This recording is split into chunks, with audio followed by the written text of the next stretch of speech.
Hey y'all, thanks for joining me today. I wanted to do the end of my makeup with you all and talk a little bit. I've put my base products on and I do want to do just a little bit of reflections of things that have been on my mind. So I have used the NYX Marshmallow Primer as the base to my face today. And I think I didn't match up a right primer with the foundation that I used. If they don't get along in terms of ingredients, your primer can peel underneath or just not play well with your foundation. I did put a lot of skincare on, so that may be a factor as well. I do like to play in makeup, but I'm certainly not an expert. And so I bring that up to say that the foundation that I used is from Guerlain, the Lingerie Depot, and this is in the color 03 Neutral, 3 Neutral basically. When I put the foundation on, I'll explain what's happening on my hand here in just a minute. It kind of just didn't play well on the pores around my nose and started to kind of peel up on the skin above my lip. So again, that could be the base products that I put on in terms of the moisturizer and so forth, or it could be the foundation clashing with the primer. It could also be that these are kind of old products. I've had these for a number of years now, both of these things.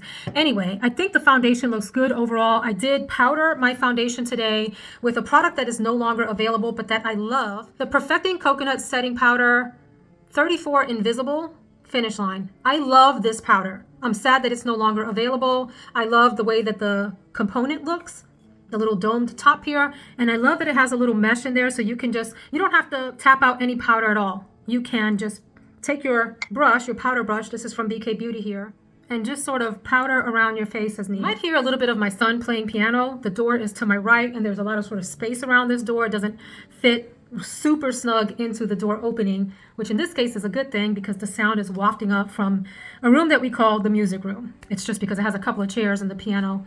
And it's just a beautiful, delightful thing to hear him playing piano and messing around and trying to find his own sort of rhythm and style with music. And it's a beautiful thing to have that filling the house. Okay, I also used the Catrice Liquid Camouflage High Coverage Concealer in the color 36 Hazelnut Beige. You can't tell because I just shook this up, but there's only this much left in the bottom. I'm going to go ahead and get rid of this. I feel like I have used this and gotten all the life out of this that I want. I think it's a great concealer and a nice affordable one as well. And the color was perfect. I mean, it looks really natural. You can still, it's like a thin coverage, and you can build it up to medium, but you can still see sort of my natural color underneath. So it's not for full coverage, but to provide a little bit of smoothing out.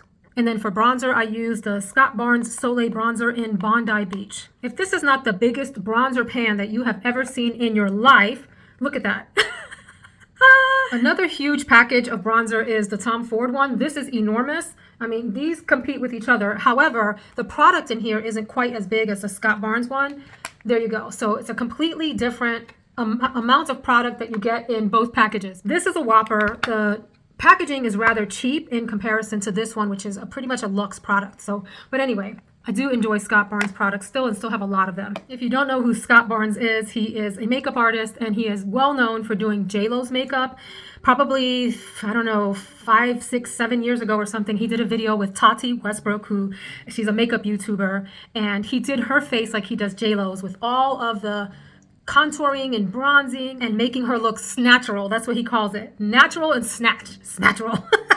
I love that. Then I filled in my eyebrows with the Benefit Precisely My Brow Pencil in the color 3.75. It's a little bit darker than most of my normal pencils, but it's just like it's that sort of neutral, medium toned brown there. So let me just talk about the elephant in the room quickly. I am still wondering what is going on with my throat. It may just be that my voice box needs some time to rest. I've heard that before and seen it online as well. And the doctor did mention to me that I might need to do that. I do feel like drained out from all of the antibiotics, like that has been helpful. But I do still fear that more might be going on. So just for peace of mind and or to figure out what it is and deal with it, I'm going to go ahead and schedule some time with an ENT and see what we can figure out. I knew that the antibiotics were not going to clear up my voice issues because that's a matter of my larynx healing, and it's strained right now and just needs to relax. And here I am talking to y'all and not letting it relax, but let's keep going. So let's get into this Anastasia Nouveau palette that I've used a number of times. Here is what it looks like. I am not entirely sure what I want to do today. I do think this is an interesting color story, but I do not appreciate this lilac up here. I'm always like, well, what do I do with that? Because I don't feel like the other colors go with it. Of course, you can play until you figure something out, but because I'm going to be filming today, I don't want to look crazy in the other videos that I'm going to do. The swatch on the back of my hand is this color Peacock. Let me do it again, and let me tell you the deal with this. So it swatches on like that. And so that's almost like a bluish green. There's a little tiny bit of purple. And then there's like this brownish plummy undertone. So that's what it looks like when it swatches on. And then when you wipe it down, it looks like this. So let me see if I can get that effect here. There you go. So I kind of like that. I like it like that. I'm going to try that on the edge of my eyelid to the middle. Maybe do a lighter color in there. Or maybe I will do it like a halo effect from the inside to the middle, the outside to the middle, and do a bright color on the middle part. This is a bright color here, wings. Let me see how these two look together. Could that be a decent halo effect? Let's try that. I'm just playing around here. So here I am using my fingers to just bring it to the middle. Maybe I won't do the halo effect. Maybe I'll do that and then just do a lighter color like that. I'm not entirely sure, friends. This is the fun in playing with makeup and also the frustration in playing with makeup, that you might have a fantastic look or you might totally ruin your look just playing around. So I wanted to talk about the last video that I did. I'll put the thumbnail up here. I forget what the video was called. I'll put the title down here as well. And I wanted to ask you all a question. That video did the best that any video has ever done on this channel. It had the highest click-through rate. It had the highest number of views in the shortest period of time. And a lot of subscribers joined the channel as a result of that video. So I wanted to ask you all, what do you think it was about that content that was appealing to people? Was it the crazy face on the thumbnail? Let me pause to say that, I'm sorry, I'm going into that like greenish color called Wings. This one here in the corner. So a number of creator friends and I often just wonder, what is it that makes people click into videos? We can only talk from our own personal perspective when and why something is of interest to us. And one of the things we joke about is, do you have to make a crazy face on videos to get people to click in? That was not the intention of that thumbnail. The thumbnail really portrayed the kind of feeling that I had in the month of January. So that's what that was about. But people clicked in. So was it that? Was it the language in the thumbnail that talked about January being a doozy? Was it the words in the title? What do you think made people click into that video? If you clicked into that video, please do let me know in the comments. Was it just because you enjoy my videos and it really doesn't matter what I'm talking about? Were you brand new and did you just happen to scroll by that title and be interested in it? Was there something about the topic that was appealing to you? So here's where we're kind of ending up with the eyelid look. I'm wondering if I should do a little bit of gold in the middle. There is a color here called IDYL, like Isle of, something like an island. Let me try that. It's very sort of goldy, almost like a cantaloupe color. I mean, I don't think that helped or hurt. Anyway, I was wildly surprised that people were interested in that video. That is a video that I recorded thinking, I just have some things on my mind that I want to chat with the audience about, and honestly didn't expect anyone to click in at all. So needless to say, I was pleasantly surprised that people found it interesting. And what I found even more touching and fascinating about the whole thing for me is the comments that people left. So if you left a comment on that video, I just want to give you a sincere, heartfelt thank you for sharing your thoughts. I'm going to go into this color here and start to work into the crease. I may darken the outer edge with this just for a little bit of drama. So I was really pleasantly surprised at the number of people that found a sense of community just in that one video. And I wanted to say thank you if you left a comment. I have never been so touched by comments in a video than I was for that one, because I felt like people really put themselves out there and were a little vulnerable without oversharing, right? Like there is such a thing as oversharing on the internet and you say too much. That really is nobody's business, but I think that video was a bit different in that people felt a sense of community around the age piece, like turning a certain milestone age. So some of you are or have recently turned the age of 40, or you will in the near future. Others of you are in the same place with 50. You've turned 50, you're going to turn 50. You recently experienced the 50th birthday and were understanding exactly what I was saying. And yet others of you felt the same way, but about turning 60 or even 70. And I don't know, there was just something so heartwarming about everyone's comments, no matter what age group they were in, and that everyone just understood what that video was about. And I really appreciate that people respected the different points of view that people have. And you commented on each other's comments in the video as well, which I thought was quite nice.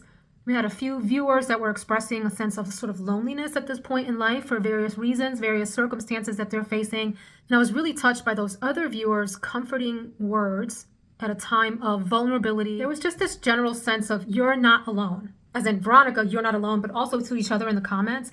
We're all going through something, particularly as women. I know there are some male watchers too, and I do know that men go through similar things just in different ways, but the sort of sentiments and the vibes of like the wondering and what's happening to our bodies and all of the hormonal changes. Men have hormonal changes too. You know, it's pretty intense at this point in life. So I don't know, there was just this warming sense of community on that video that I absolutely was warmed by and felt a deep appreciation for. So that's what I wanted to say. Thank you to those of you that tuned in. Thank you to those of you that tuned in for the first time and subscribed. The subscriber count went up significantly just on that one video, and it was just, it felt good. Not just for me, but I think for the audience as well watching. Like, oh, someone feels this too. Let's talk about this out loud. I do want to say something real quick because this isn't the purpose of the video, but I wanted to be sure to say this, especially for newer viewers. If you are just starting to deal with the hormonal situation that gets absolutely wild in menopause, that is a real thing for many women. God bless the women that don't experience those hormonal changes or shifts in menopause. Count yourself lucky. And I don't mean that in a demeaning or condescending way whatsoever. But I do want to say for the ladies that are experiencing those drastic hormonal changes, do see your GYN or your primary care doctor if you think they're open to it. Do think and consider hormone replacement therapy. I have a video about my experience with that on this channel. I will link that in the description box. Here's what the thumbnail for that looks like. It was a game changer for me is all I can say. And it's been a game changer for everybody that I know that has gotten on hormone replacement therapy. If you are worried about some of the sort of prevailing fears, persistent, persevering fears that people have about hormone replacement therapy, I would encourage you to check out Mary Claire Haver here on YouTube. Honestly, watching her channel convinced me that I should probably check it out. She dispels a lot of, oops, I think I have some fallout here.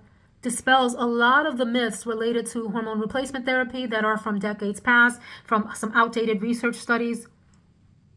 Oh my God. You guys, let me pause. This is what happens when you have fallout. For those of you that don't know what fallout is, it's when you put on eyeshadow and it's so powdery that it drops down on your face. Do you see this? This little splotch here and this little splotch here is all fallout. So what I'm going to do is attempt to brush that away in a second, and then I'm going to pat some, this is going to be a hot mess, but pat some additional foundation over that to sort of cover it up. It'll look okay on camera. But this is an argument for doing your eyes first, especially if you're going to have Anastasia eyeshadows are known to be very powdery, okay? Not all eyeshadow formulas are like that, but the color that I'm using is called Muse, and I'm going to try to put it under the light here. You might see that it's a little bit more powdery than perhaps these other creamier colors. So let me just go on and finish what I'm doing here and put some more depth down here. Go see Mary Claire Haver's channel is all I have to say. And get yourself informed about the latest research on HRT, and then you make a decision about whether it's something that you think is worth your time. That's not for me to decide. That's for you to decide. You're responsible for your health. I'm trying to take proactive actions on behalf of my own health, and I cannot be happier with my hormone replacement outcome. I'm on low doses of estradiol and progesterone. So I take a progesterone pill once a month for 12 days, and then I have like a patch for the estrogen, the estradiol part of the thing. That's my treatment based on where I am and the fact that when I saw my doctor, I was still getting my monthly visitor.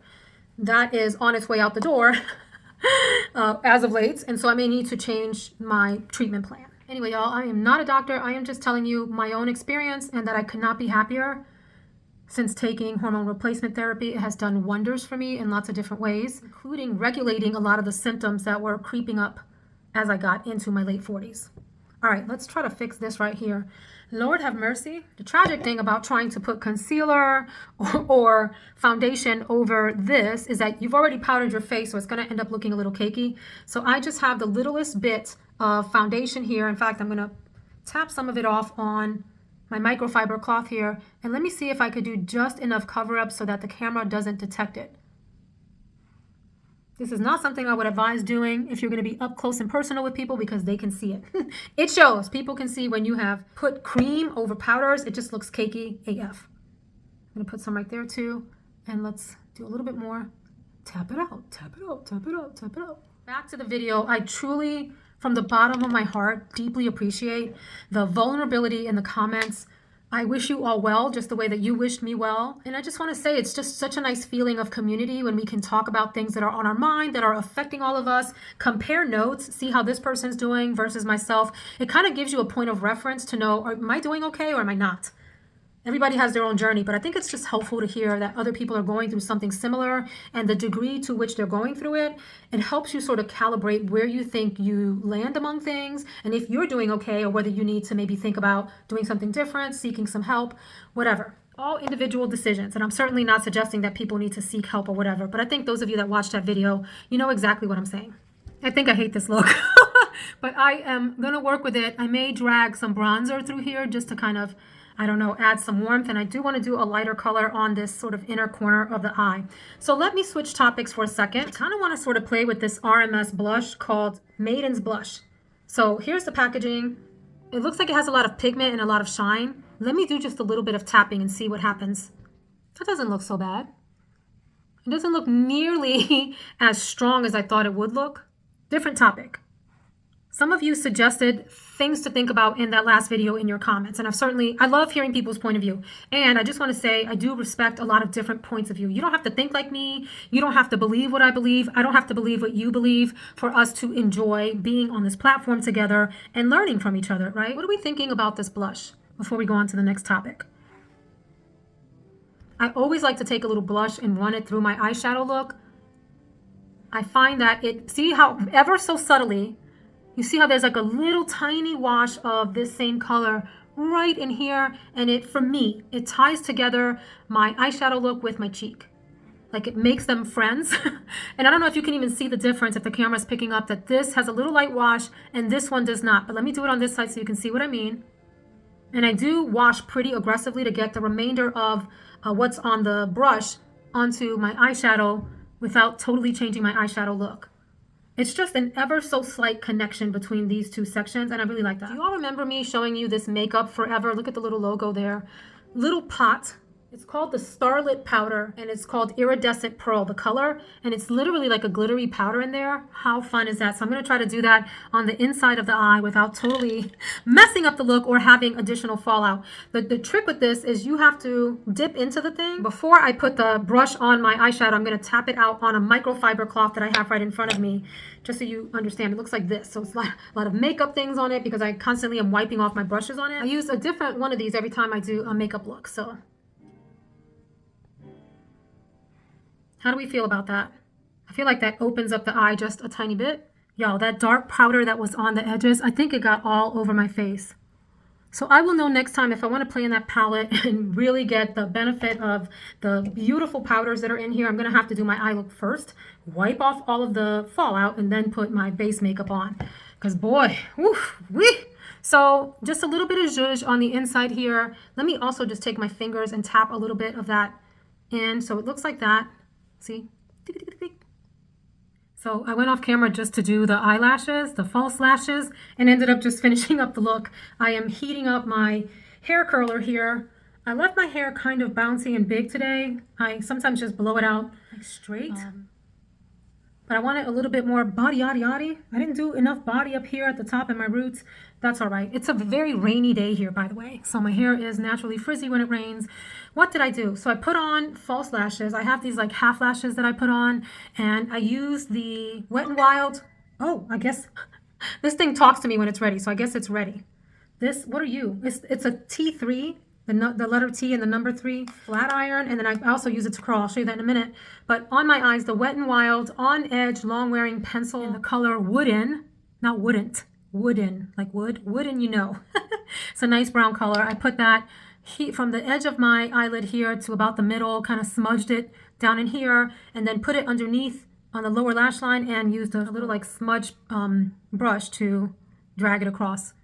I did put some more blush on just because it washes out, and I'm going to be under those 3 ring lights in just a few minutes here. On my lips, I used the Huda Beauty Lip Contour in warm brown to line my lips, and I'm overlined. You can probably see that because I'm right up on the camera. My lips look a lot bigger than they are because I line outside of them. And then I used this oldie but a goodie for my lip today. It's the Shiseido Thigh High color in 504. It comes out of the tube like that, almost like a neutral color. I'm not sure if that was the right choice today, but that's what we're going with. So the rest of what I wanted to tell y'all, and by the way, this light up here, I'm using a little light. Let me show you, to give me some lights, and it may go out because it's about to die and I forgot to charge it. I wanted to talk with y'all, and this is kind of like as a follow-up to the last video. You know, when you're feeling down or confused about life or all of those things, people have different ways of dealing with that. This is how I use it as a curling iron. I kind of take it through like that, and it creates some curl in my hair. I'm not doing this incredibly well right now, but you get the idea.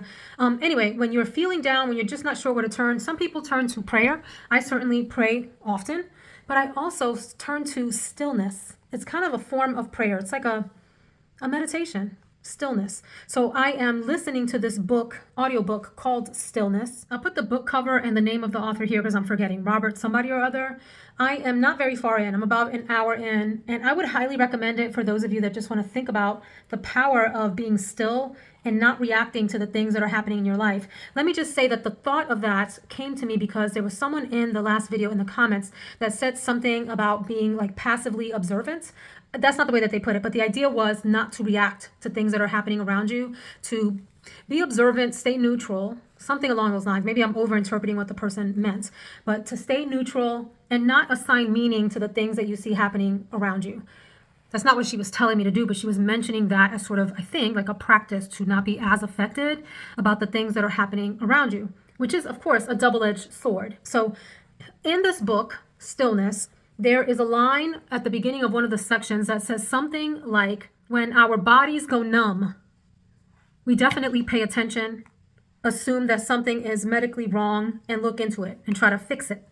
You know, we pay attention to it. I'm bastardizing the quote, but it was something like that, that when we physically go numb, we think something's wrong and we try to fix it, something like that. He said, but however, when our souls get numb, we think nothing of it. Again, that's not what the quote said, y'all, but it's something like that, and it struck me.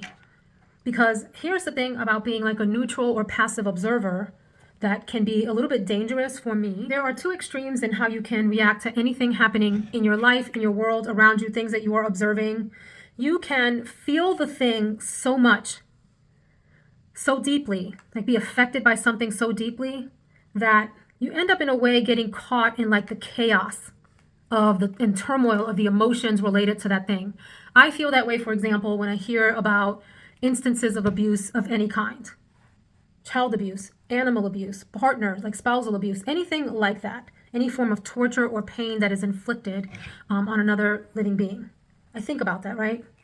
I have a visceral reaction that makes me really angry, and I want to respond to it, and I want to fix it right away. And in a lot of ways, that's normal. We are human. We react to things and feel things. And in some ways, that can be a little bit toxic in the sense that you can get caught up in things that are happening around you that you have no control over, and then it affects you mentally. So that's one extreme, and I've been down that extreme. And then there's also the other extreme that this book, in that section of the book, was talking about, which is becoming numb, where you don't react to anything at all, and you could care less about what's happening around you. Some days I feel like that too, and there are dangers in that direction also. So I kind of want to land somewhere in between those two things, and I will also say it really depends on the situation and what the situation means to you. I think there are times too where anger is a completely appropriate response, especially if there's something that you can do about it. And then there's times when being more observant is probably a smart thing. So I loved that comment because it reminded me of the benefits of passive observance to some of the things that are happening around you. You get to decide when that is, whether you think it's appropriate to be passively observant or you feel like you need to react and do something. I can't tell you when that is. I have my own sense of that. And for me, if I can do something about the thing that I'm observing, I allow the feelings to come through me and pass through me, because once they pass through me, then I can be a little bit more rational. And see how passing that through my hair has just created some curls down here, and I'll just like pull those out in a minute because I'm not trying to go around looking like Shirley Temple, right? Or like I'm a teenager in a pageant and I just curled up all my hair. You get to decide when it makes sense to be a passive observer or be neutral about something you're seeing, or when it's time to take action and fix the thing. That's a very personal decision and different from person to person.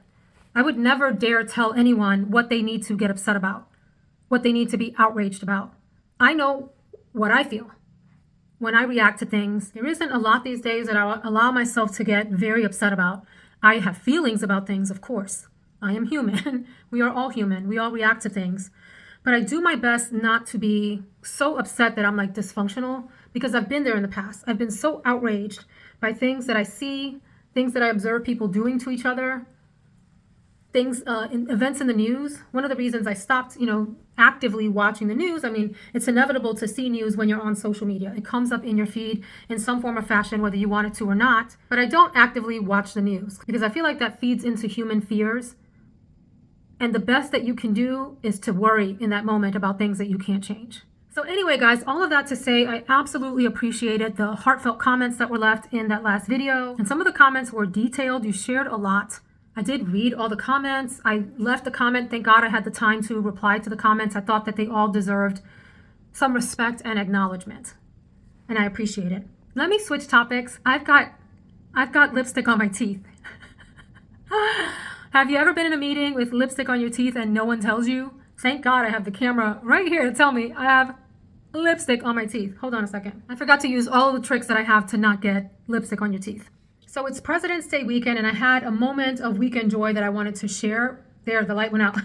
That I wanted to share with all of you. I hope that this lighting is okay and enough and I don't look washed out. So I had a moment of joy this weekend that I wanted to share with you all. If you have teenagers, you understand what I'm saying and why this was such a joyful moment. And I want you to remember, if you don't have children, what it was like when you were a teenager and where you were mentally.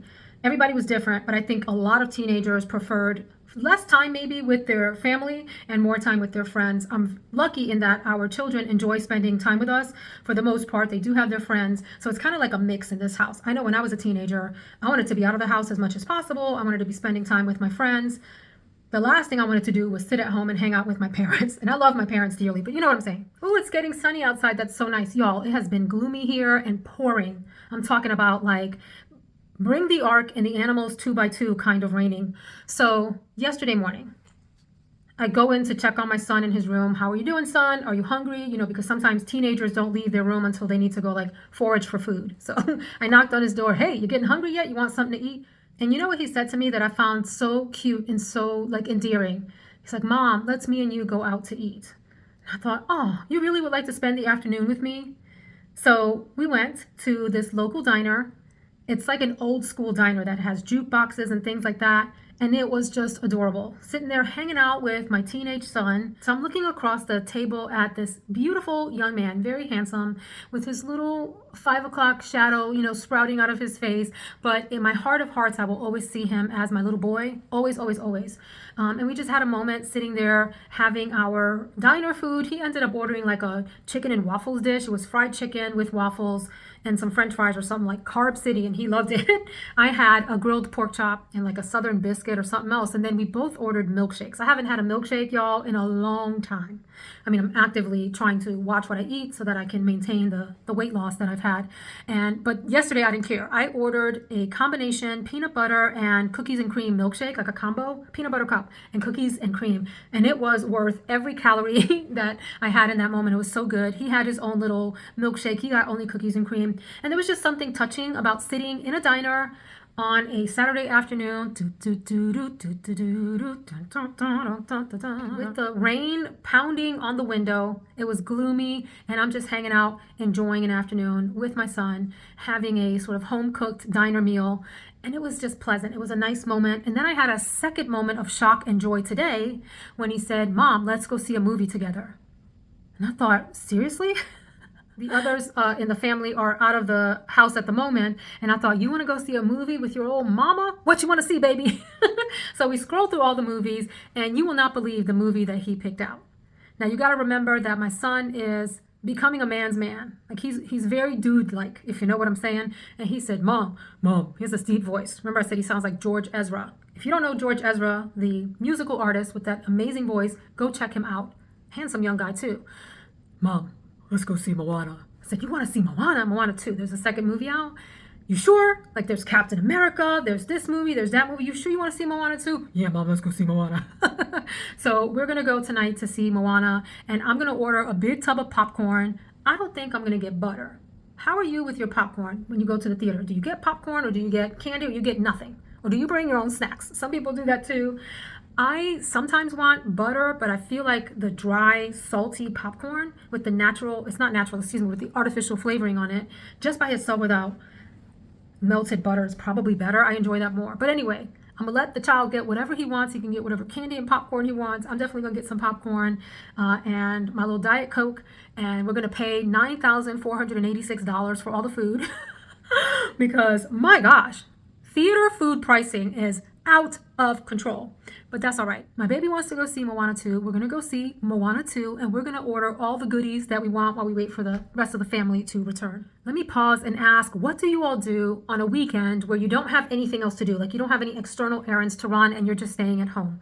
First of all, do you have those kind of weekends? Because not everyone does. Some people work through the weekends, or they are caretakers, for elderly parents or family members that have illnesses, all of that. I understand that everyone does not have the luxury of just a weekend unplanned with nothing to do. So I am sympathetic to that. I get that. For those of you that sometimes or maybe often have unplanned weekends, what do you do with that time? So one of the things that I like to do on weekends only, I hate doing it during the week, is laundry. And it gives me such pleasure and satisfaction and like a feeling of accomplishment to do several loads of laundry and make sure that they are all hung up. One thing I need to get back into that I stopped doing a while back, especially when we moved into this house, I used to do it in my old house, is as soon as things came out of the dryer, I would go ahead and iron everything. Yes, I did. I would iron my shirts, my pants, all that stuff, and put them up so that when I took them off the hanger, they were ready to go. Mind you, that was at a time when I went into the office a bit more, and so having ironed clothing on was important. Now that I work from home for the most part and I'm on video camera during the day, people just need to see me from here down. Like, you have no idea if I have wrinkled pants on. You don't even know if I have pants on at all. I do, but I'm just making a point here. And you have no idea whether this shirt is completely wrinkled at the bottom. You just see this and up, and that totally works for me.